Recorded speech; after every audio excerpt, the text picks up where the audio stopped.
Hello and welcome to the Keyboard Chronicles, a podcast for keyboard players of the gigging variety. I'm your host, David Holloway, and it's brilliant to be here with you for part two of our Jason Miles interview. Joining me is the wonderful Paul Bindig. You survived the last week, Paul? I have survived and I'm still here, and I'm excited for part two of our chat with Jason. Yeah, excellent. And I appreciate you buying into the whole idea that we recorded these a week apart, even though we didn't. So that's much appreciated. It's tricks, smoke and mirrors, people. Yeah, Smoke and mirrors. sorry. So we are very excited to bring you part two of our interview with Jason Miles. As you know, in part one, we talked a lot about Miles Davis and Luther Vandross. We now move into other areas of Jason's career, his wonderful solo work, some great tips on his production career.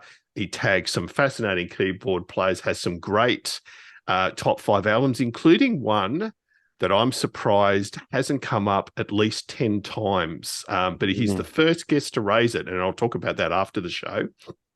So, yeah, I hope you enjoy part two. Speaking of the creative process, Jason, your partnership with Marcus Miller is something you've referred to a few times already, and clearly it was enduring and special. And I would argue that between you created an iconic sound that allowed so many artists to be successful with what you were doing, very cutting edge stuff. Can you share with us a little bit about the formation of your partnership with Marcus and working? Oh, well, you know, I was in New York, okay, and I was young in my 20s and everything like that, you know, and I had, you know, I was starting to really get in the vibe and everything, and it was a time when I was doing some demos, and then I got a new instrument, the Prophet 5. And I decided, you know, man, I think that I'm ready to try to do something. And went and, you know, had Tom Barney playing bass, who was a great bass player in New York, Bob Crenshaw's son. And about two weeks before the album, he said to me, I'm going on the road with UMass Akela, and I can't do your project. I got somebody to cover. He's a young guy, man. His name is Marcus Miller. And I said, I've heard of Marcus. He goes, yeah, he's good. He said he'll do the record. I said, oh, man, thank you. That's really great. So Marcus comes in. He was 19, and he was killing it, man. And I made a really nice album called Cosmopolitan. And, you know, it's online and everything that you can check it out. And it had Michael Brecker and Marcus and Bob Del Roy and Ricardo Silvera, very cutting edge also for the time, with my Prophet 5 and new sounds. And so, you know, most people didn't know if I could pull it off or not, but I pulled it off, and everybody was impressed. And so through the years, I saw Marcus, well, you know, all over town. You know what I mean? I was doing some stuff. I'd say, hey, oh, Marcus, what's going on? Hey, man, hey, how's Kathy? Okay, cool, you know.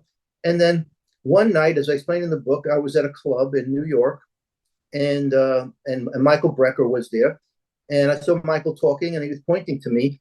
And Lenny White was standing next to him. And then, you know, Lenny White comes and taps me on the shoulder and says to me, hey, man, who's your favorite producer? And I said, that's easy, Trevor Horn. And he goes, oh, we're going to work together, man. I got to work with you, man. Yeah, I got to work. If you like Trevor Horn. I go, I love Trevor Horn. I know, I do all that shit. So anyway, about 6 months later, he calls me up and tells me, hey, man, does Marcus get a hold of you? I said, no. He goes, man, we're going to do a new record, man. I told him, we got to call you. I'm going, okay, well, you know, call him now. We're starting tomorrow. I said, tomorrow? He goes, yeah, we're starting tomorrow, man. I want to get you in. So I go, okay, this was 1985. And so I called up, the phone was busy, the hour was busy. And so, you know, I said, well, you know, the only one thing that's going to stop Marcus from picking up the phone, that's if he's talking to a woman. So, you know, one of his weaknesses. So anyway, the next thing, they called me the next morning and said, hey, man, we're doing this record. What do you think? Can you bring some stuff by? And I said, yeah. And I remember back then, man, nobody was really used to working with guys with MIDI and synthesizers and all this stuff. Man, it was new.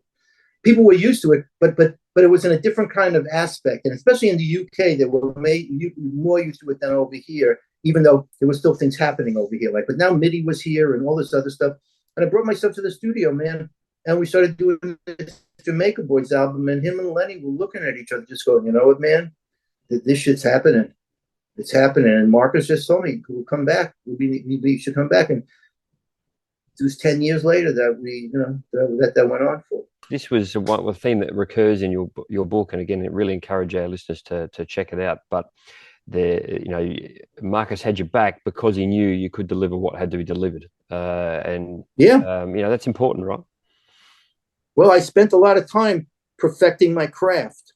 And as I was perfecting that craft, I was learning a new craft about production. Yeah. You know, and I was sitting there watching all the great producers produce. Marcus, Luther, Tommy, Russ, Reef, you know.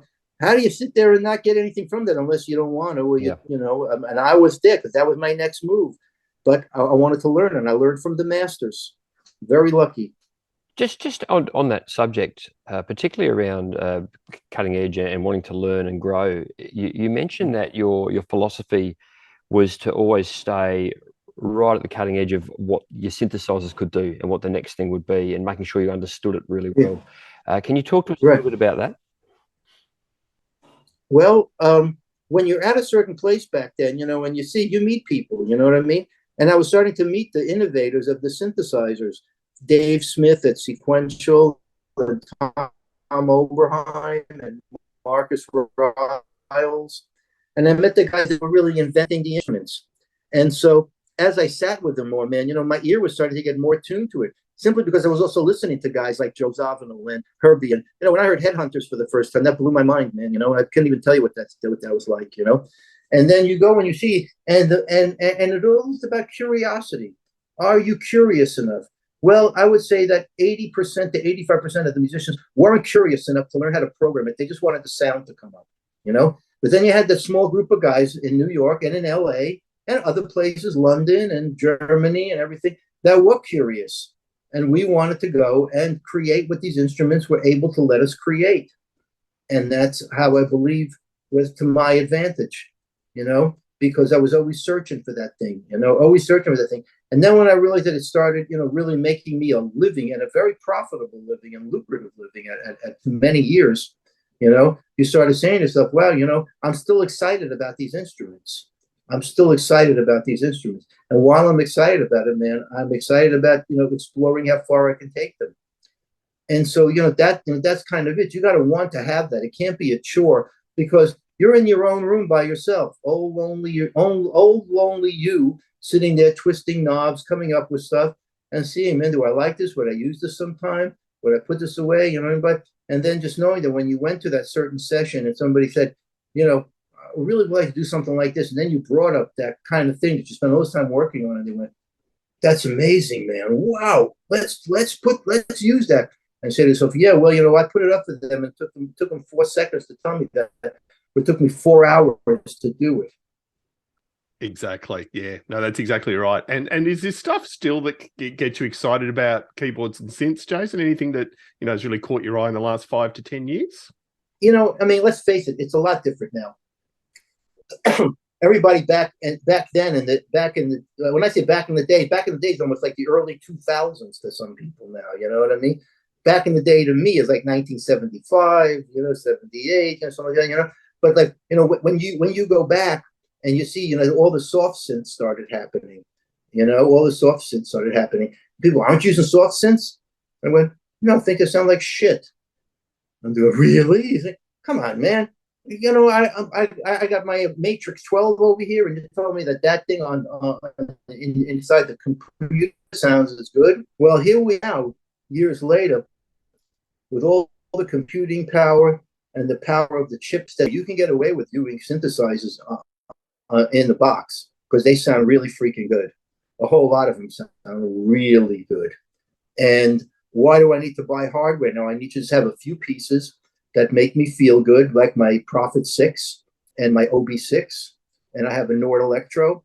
And I have this new Numa piano that I have that's really great, the Numa GT. Woo, that's a bad one, man, you know? And I love the OB6, and I love the sequential stuff. I'm staying close to them. I haven't gone exploring other companies a lot and everything. There were some things with Roland and everything, but you know, but my need for them has changed. You know, my need for them has changed. So I've got more synthesizers in the computer now than I ever owned.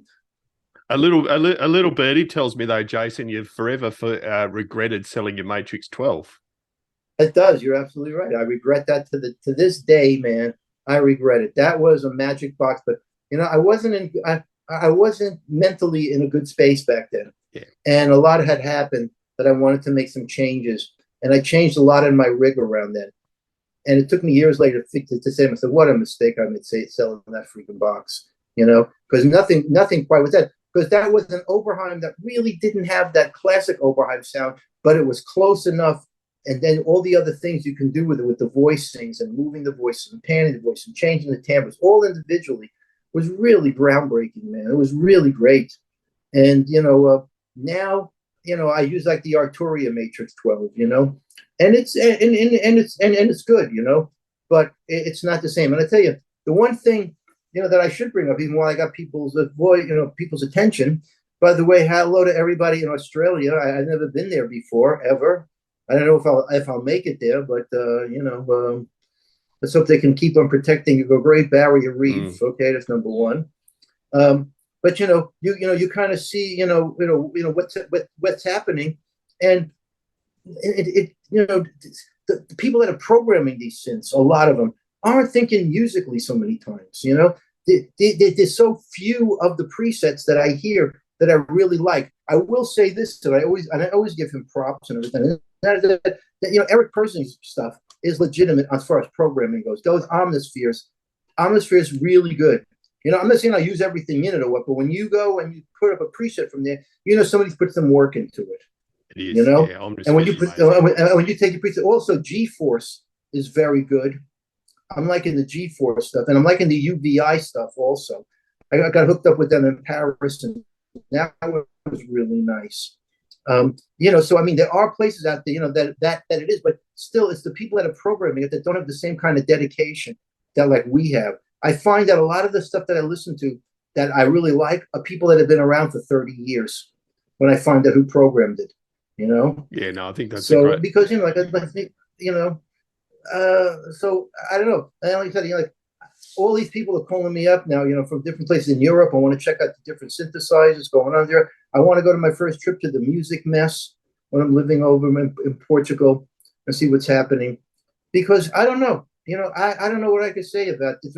I know that where I'm at right now is the most important thing for me to do is, of course, produce, but to get the music that I have been working on all these years out onto the stage for people to hear live, so they can finally see, where I've been all these years and what's happening. And every time we've done that through Europe and the United States, people have really gotten into it because they really see what the mission was, and I'm able to put that across. And that's what my mission is now.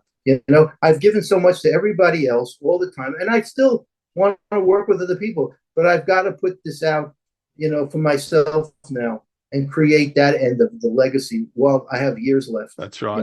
And we'll definitely be linking to your solo work, Jason, including your most recent stuff. It is excellent, and it certainly pays testament to what you've already said about the importance of melody. I've hugely enjoyed listening to it, particularly over the last couple of days.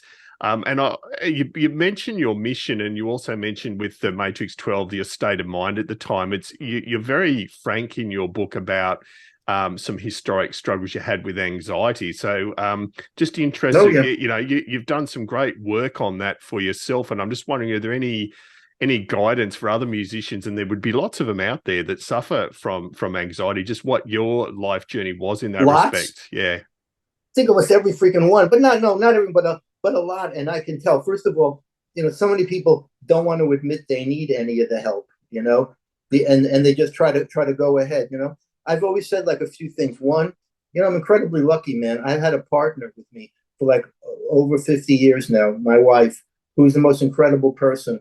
She wouldn't come over here right now to say hi because that's the way she is. She'll be a pain in the ass sometimes, you know what I mean? So anyway, you need support that for people that will believe that like you can do it. Okay.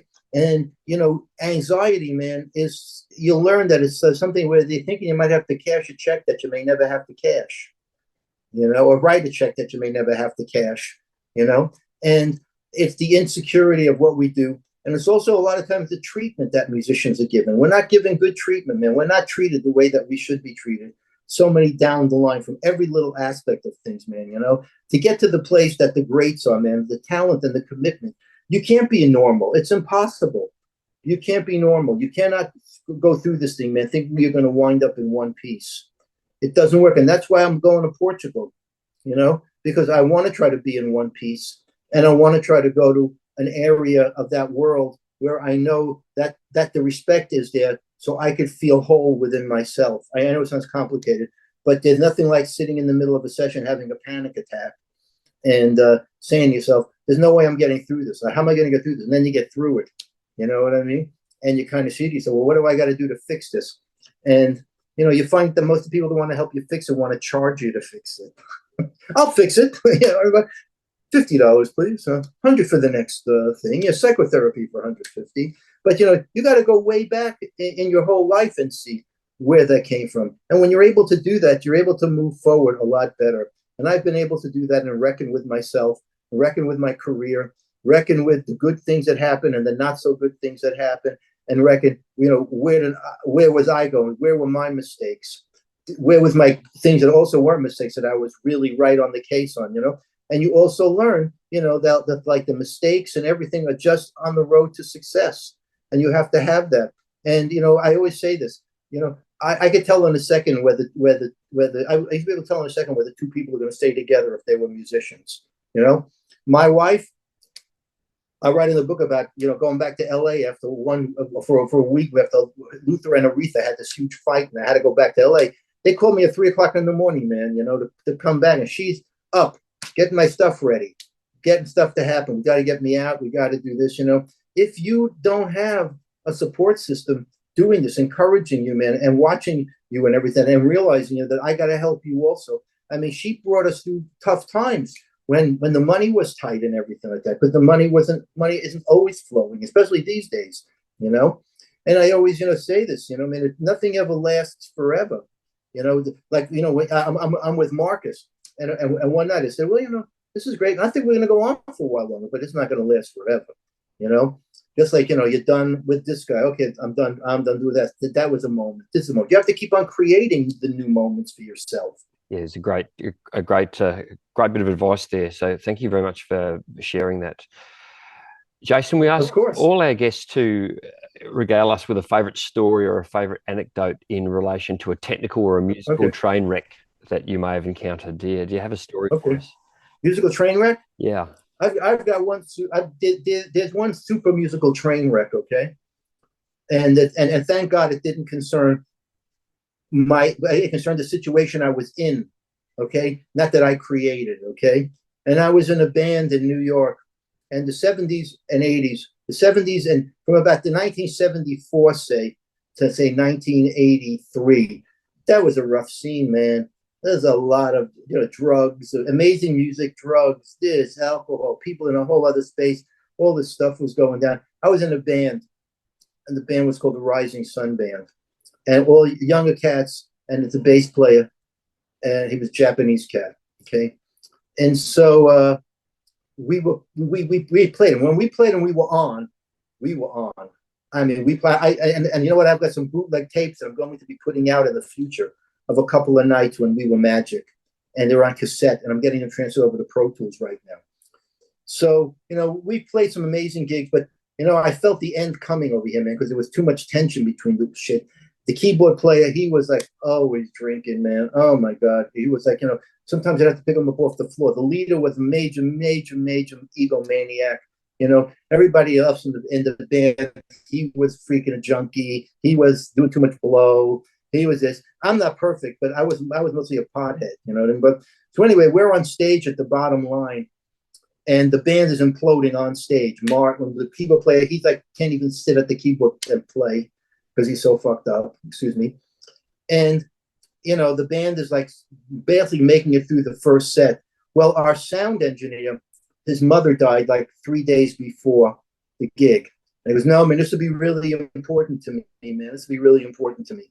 To come and do this. So I knew that after that gig that I probably wasn't going to do any more gigs after playing with them for 3.5 years, saying, where do you go with this, man? We got to get our shit together because all these talented guys, but everybody's over there and he's over there and he's over there. So we're on stage and I think the set sounds like shit, and we're all there. And so the first thing that happens at the keyboard player, we can't find him. He's underneath the keyboard. He's just like basically crashed out. And then, the guitar player, he doesn't really care. And there's people in the audience and everything like that, And so all of a sudden the sound man's up there and he's introducing the band. The leader's introducing the band. And he's got a very thick Japanese accent. Well, this is Mark on keyboards. Mark, where's Mark? Oh, he under the keyboard, but that's Mark on over there, you know. And this is so and so, and this is so and so, and our sound man Geoffrey. And people come, you know, Geoffrey's mother died 2 days ago. That bring the house down, right down, you know what I mean? You know, but life goes on, and we're gonna do a song called Keezer. 1, 2, 3. You know, I'm going myself. Oh, this is it, man. You know, everybody in the audience is sitting there with like their mouths hanging open. These guys are dying on stage, man. You know what I mean? That was pretty much of a thing. But you know, another night I played for 3 people at the McCaw with my Miles and Miles band. 3 people I played for, you know, and you know what? We killed it. Yeah. We were killing. It just shows you, yeah. So, you know, anybody, you know, we were killing it, man, you know. But, you know, you see some moments and you're on stage and you go to yourself, oh, man. You always have a little pride when you go in front of the audience. And when you've lost all that pride, it's over. That's right. So you might as well go into the low. So you might as well go to the lower ends of the depths with them as well, because nothing's going to get you out of it at that point. You're part of the story. No, exactly right. Yeah, couldn't agree more. No, great story, Jason. Thank you. Thank you. And another one of our regular. Life goes on, man. It does. It's sorry his mother died, but sorry his mother died. But let's play some music right now, everybody. That's you know. Right. Anyway, I'll never forget the moment. The whole thing is, you know, you can't forget those kind of things. You know, No, you can't forget it. It's too ingrained in your brain. So Jason, another question we regularly ask guests is about tagging another keyboard player. So we've had the privilege over the last, well, now 61 episodes to talk to some wonderful keyboard players, including yourself. If you could choose anyone you'd love to hear about their life story and career, who would it be? Well, there are a few things. You know, there are a few things that go into keyboard players and composers. I could name a few people that I think that, you know, the audience should really, you know, get hip to, that are older and younger. First of all, there's a guy in New York, not Jason Moran, because he's an acoustic plays, but I keep on forgetting his last name. But he plays synthesizers and keyboards, and he's really, I'm going to get his name for you. Great. But he's really interesting, and he's gone, and he's starting to get a buzz about his stuff. Also, Aaron Parks, I think he's more of an acoustic player. I do, but he's got a very interesting approach that I actually really appreciate. Somebody else who's not with us is Richard T., who's is my keyboard hero on the piano. I mean, Richard was my inspiration, because nobody will ever play like him again. And the other cats, you know, like I got so much out of hanging with Joe Zawinul, so many great stories. Herbie just told me, when I told him, I said, Herbie, because Herbie's responsible for me changing directions on my last album, Black Magic. He helped so much. And what happened is that, you know, when I said, man, you're almost 80 now, man. You sound amazing. Better than I've ever heard you. And he goes to me, well, just stop counting. Okay, well, I live by that one now. So I guess that he's, you know, on the whole thing like that. But, you know, there are people that are around, you know, Jeff Keezer, he's another cat that I really think is like just a phenomenal player. He's actually one of the people that I think is the most preeminent piano players right now that has really reached stuff. I did his first album. I programmed his first album, Turn Up the Quiet. Wow. Okay. He was a lot younger, and everything. So you know, great. I'm just trying to think, you know, like, you know, some other people, because I don't go out, you know, a lot. I mean, there was a player who was in the Derek Trucks band, Kofi Burbridge, who I just loved. Kofi, man, and he was a good friend and everything. And you know, Bernie Worrell, I learned a lot from Bernie. Bernie is another one about space, shows you the space. You know, if it's funky, you're gonna have to have space, because funk requires space. You know, and you know, and there's other cats that came over here, like Philippe Saisse is another really great keyboard player who, you know, maybe people would want to know more about his history, because he comes from Europe and comes over here. Great suggestions. And you know, you got Rich Hilton already, so I figure you don't need mentioning him. Yeah, well, when you mentioned Bernie, that's who I thought of was Rich. Yes, absolutely. Yeah. And so, no, thank you, Jason. That's excellent. And then the one that we did give you pre-warning of, which was the Desert Island Disc. So 5 albums that have inspired you. That picking your top 5 if it's possible. East West by the Paul Butterfield Blues Band. Incredible album of the time. You can't believe what it was like being 15 years old, sitting in my bedroom, you know, at the beginning of hippie time and all that other stuff in the late 60s, and listening to that album and hearing the musicianship on that thing, man. Oh my God, I would stare at that cover for 5 hours a day listening to that record. I still listen to that album, East West by Paul Butterfield. Then there is Milton Nascimento, Clube de Esquina, which is his double album of his group with Lo Borges and Beto Guedes. And it's a brilliant set the tone for the Brazilian Renaissance in the 70s into the 80s, from the political stuff and everything else going on, you know. Then that's an album I can't live without. Also, of course, Miles, but I think it would surprise people to say that, you know, it used to be Bitches Brew, because that one had the big effect on me, huge effect on me, you know. And but it really is the Cellar Door sessions, because it showed the possibilities of what you could do with a small live ensemble. And Keith Jarrett is playing Fender Rhodes on the whole project. And to me, you want to hear somebody?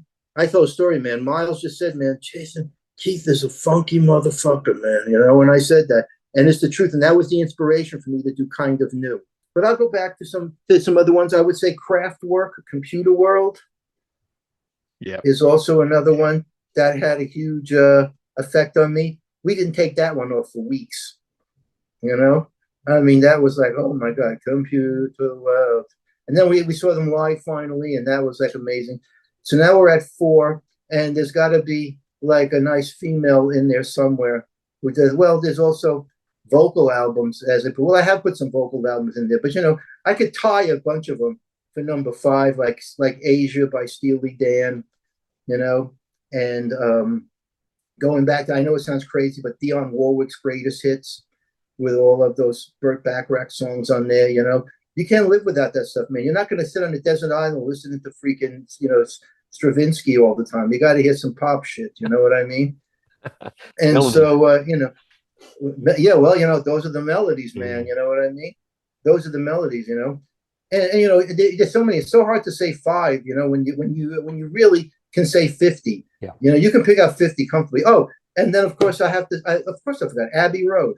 Abbey Road was, you know, we realize it now that was their goodbye gift to us, you know, and after seeing the movie and everything like that, you know, we are so thankful that it got made when people had got the timeline all wrong, you know, thinking that the timeline was Abbey Road, then Let It Be.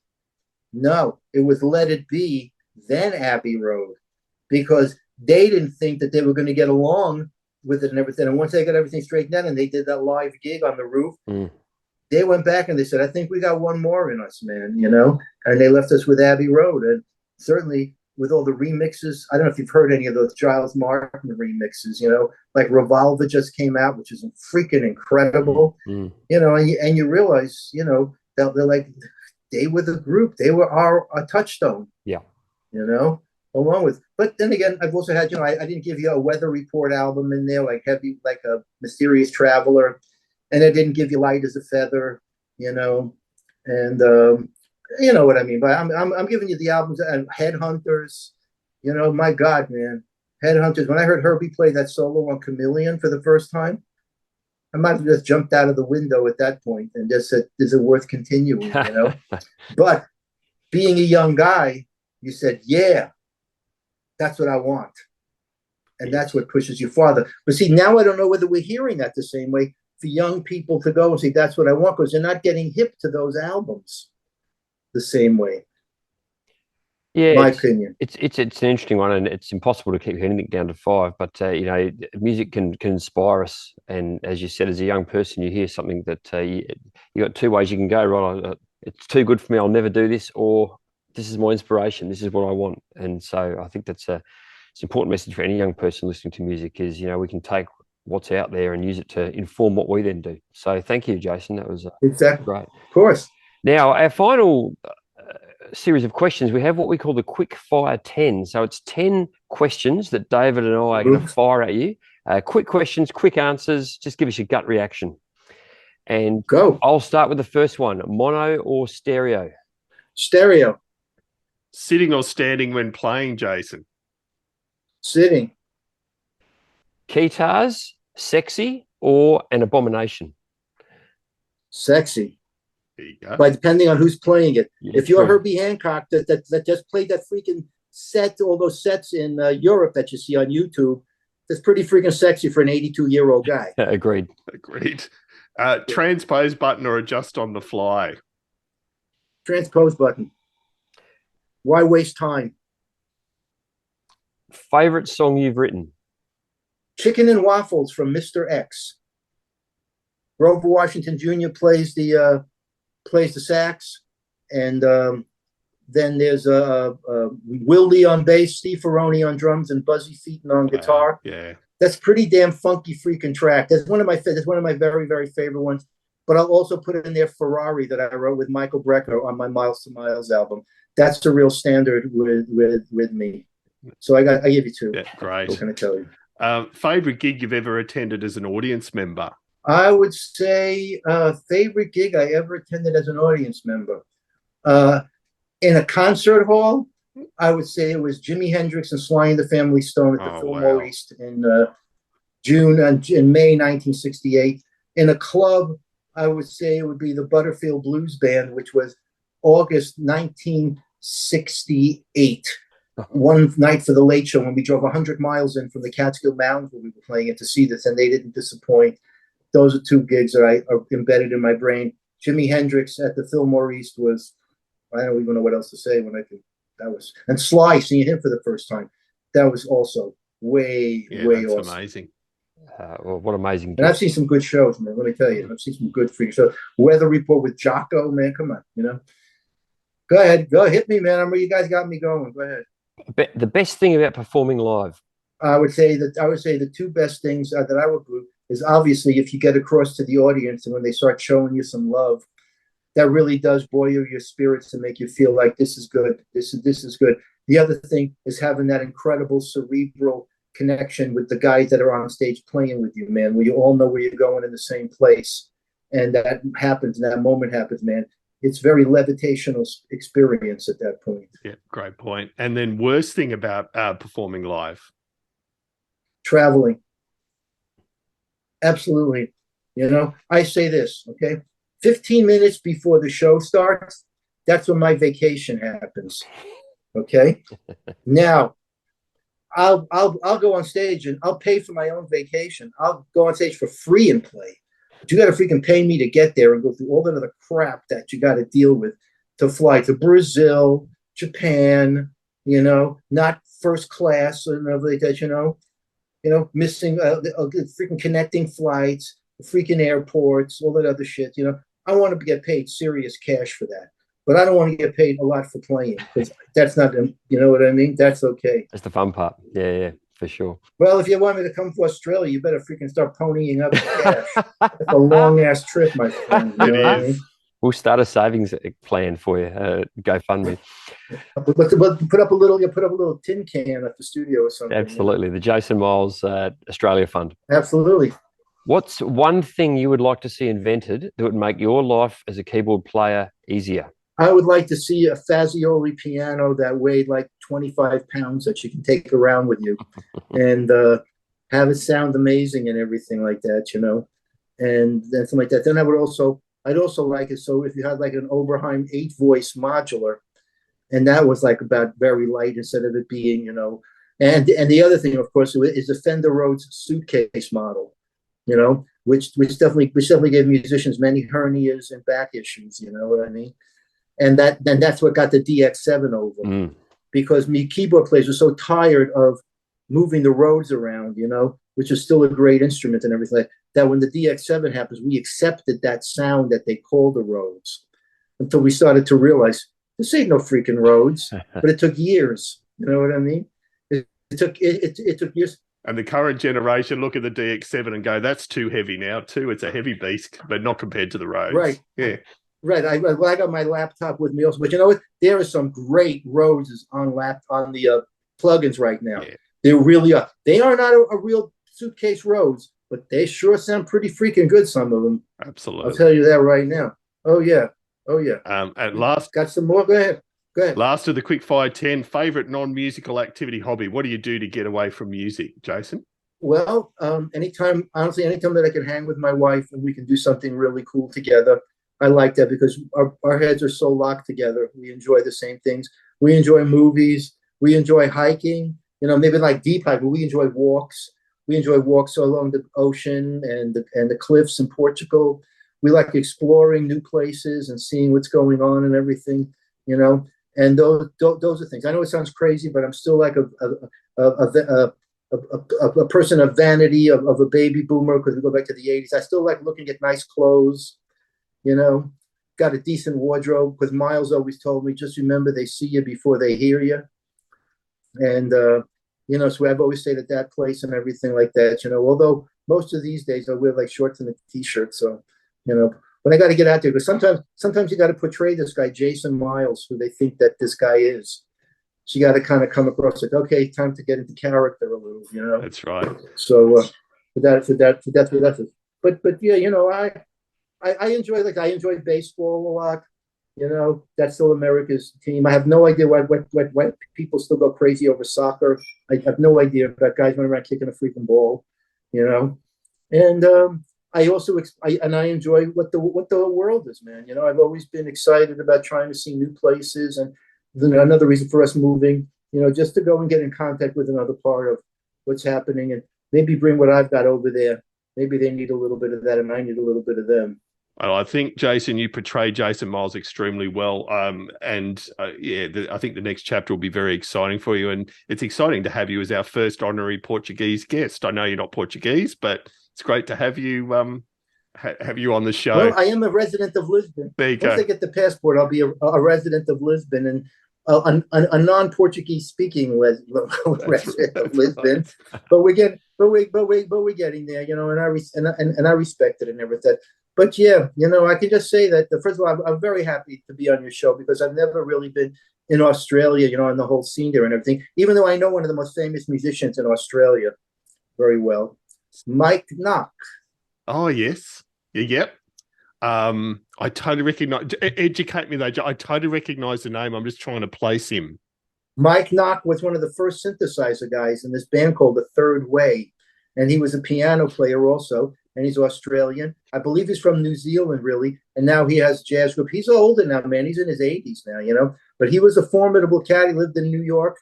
And, you know, I knew him through the 70s and everything in New York. Mike Nock. Yeah, no, there you go. No, and look, it's been a pleasure. You might want to talk to him. You know, yeah. He's got some early synthesizer stories, man. Very early on. He was there very early on. No, very much noted. And yeah, look, Australia says hello back to you, and you may be disappointed to know about 3/4 of our audience are US based, but there are still plenty of Australians. That's okay.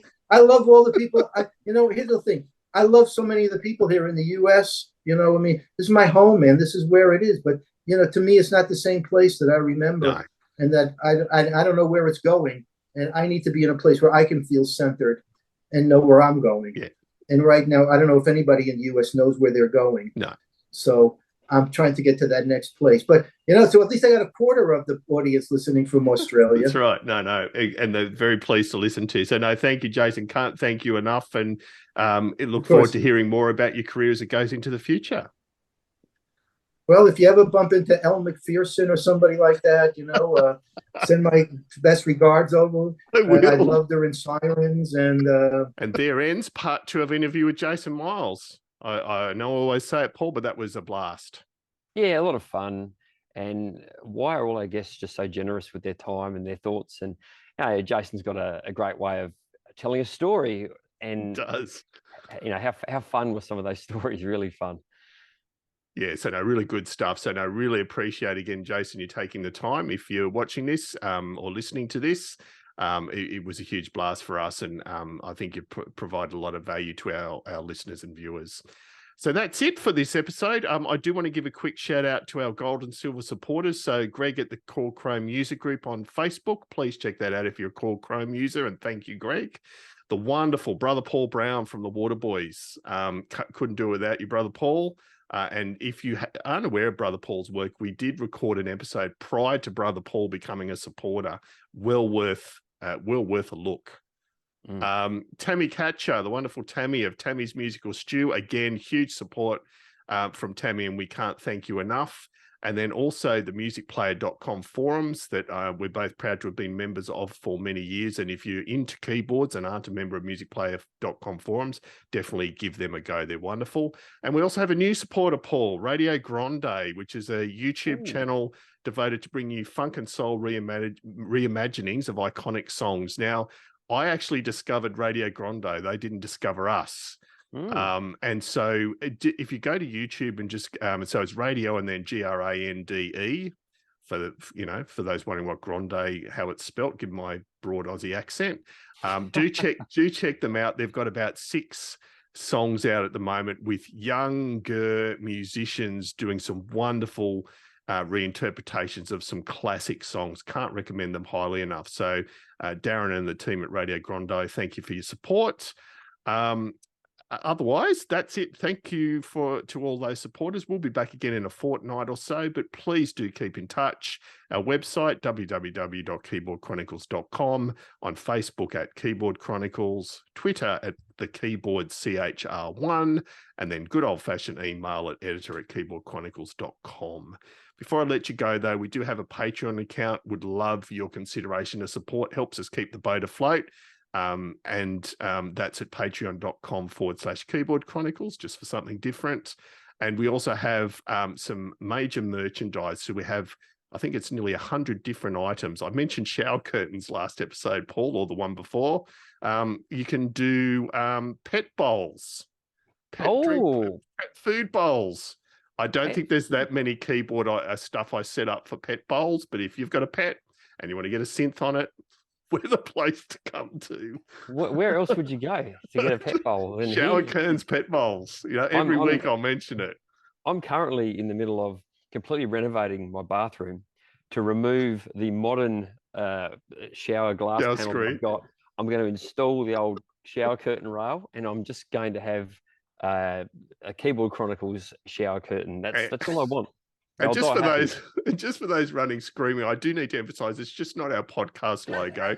These are actually designs of a digital art of different synths, synthesizers, deconstructed synths, a whole bunch of keyboard related artwork. So yeah, be assured it's not a Keyboard Chronicles logo. You're saying that our faces aren't on it? No faces by us. Sorry. I'm rescinding my order immediately. That's right. So yeah, pet bowls or shower curtains. So if you go to keyboardchronicles.com, you'll see the big merchandise tab there on the top right. That does also help us keep the boat afloat. So thank you, sir, for joining me again this episode. It's always a pleasure, and I love being part of this. Thank you, David, for inviting me and allowing me to hitch my little wagon to your train. Thank you. And most importantly, to the 0.2% of you still listening at this stage of the podcast or video, thank you for listening, and we'll see you back here again next episode.